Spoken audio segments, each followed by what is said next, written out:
Hey folks, Saturday morning rant. I'm late, but that's because I'm on CPT time today. Bear with me. I got to get to Whole Food too, so I can pay extra money to keep pesticides out my food, because Harlem is gentrified, and I guess I'm part of that shit these days.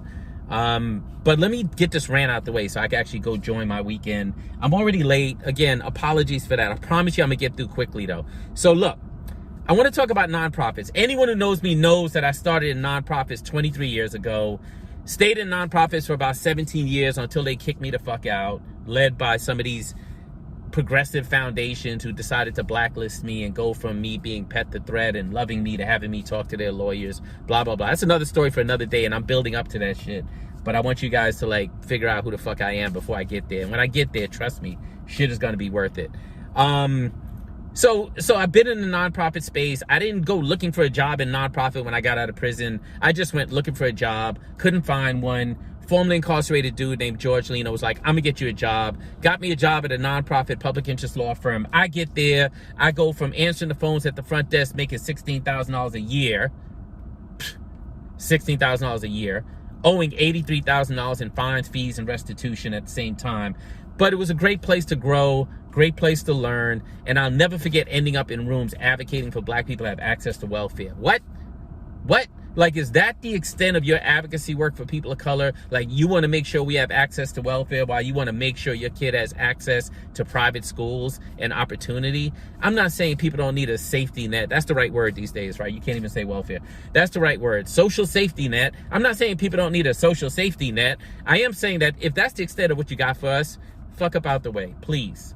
Please, just get up out the way. And I understand there's a lot of white men in particular between the ages of 40 and 55 that have left legal aid or left the law firm you work for or left corporate America to come do progressive criminal justice advocacy work. And you have either found that this is something that allows you to assuage your guilt, or this is someplace where you can earn $250,000 a year because you're advocating for black people. And I blame black people because we love to have a white person saying they believe in us and they're trying to do for us. I get that, but goddamn, build a second bench of leadership so you're not the one in leadership forever. I mean, there's some reentry organizations in New York that shall not be named where they got leadership that's been in the roles for 10, 20, 30, 40, 50 fucking years. At what point do you realize that you no longer have good new ideas, or that you should hand the torch over to the people you say you're actually advocating for? Maybe one of those motherfuckers could use that $300,000 a year job, but that's another discussion for another day. Today I want to talk about second chances. So nonprofits in particular, when I first got into it, they were making this argument that people of color are disproportionately impacted by the criminal justice system. Black people are disproportionately impacted by the criminal justice system. True, except there's all this research and all this polling 15 years ago that actually says that the more you convince white Americans that black people are disproportionately locked up, the more they don't want to do shit about it. So why the fuck are you still saying that? Because you're appealing to your base? Your base gonna come along anyway. That's why it's called a fucking base.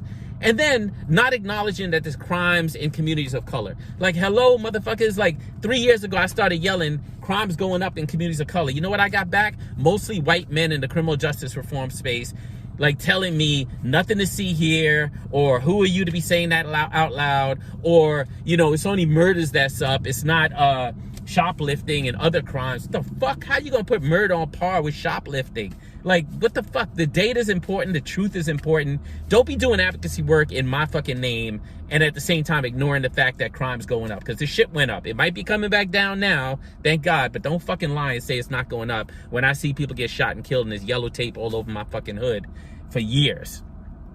Second chances. Yes, I've advocated for people to get out of prison for years. Yes, I believe people should have a chance to rebuild their lives. Here's why I don't believe in second chances. Human beings are flawed and they have their imperfections. I get it. That is, people are searching for amends, and saying second chances feels like such an easy way to resolve the issue that human beings inevitably are going to be seeking amends because we're all flawed. So it's undoubtedly appealing. But second chances suggest that doing the wrong thing to doing the right thing is linear and the shit is quantifiable. And it's really not. But you know why you want to do it that way? Because it positions you as royalty. It positions you as the decision maker. It positions you in terms of hierarchy as the one deciding whether someone has earned a second chance. Thank God Thank God I got more than 2 chances in my life. And I think you did too, motherfucker. But you want to sit there and make yourself the beholder of second chances because it keeps you where you want to be. Privileged, powerful, making decisions for people who actually have less power than you. Why? Because you could extend grace. But the reason you don't want to extend grace is because that shit is not quantifiable. It's not transactional. Sorry.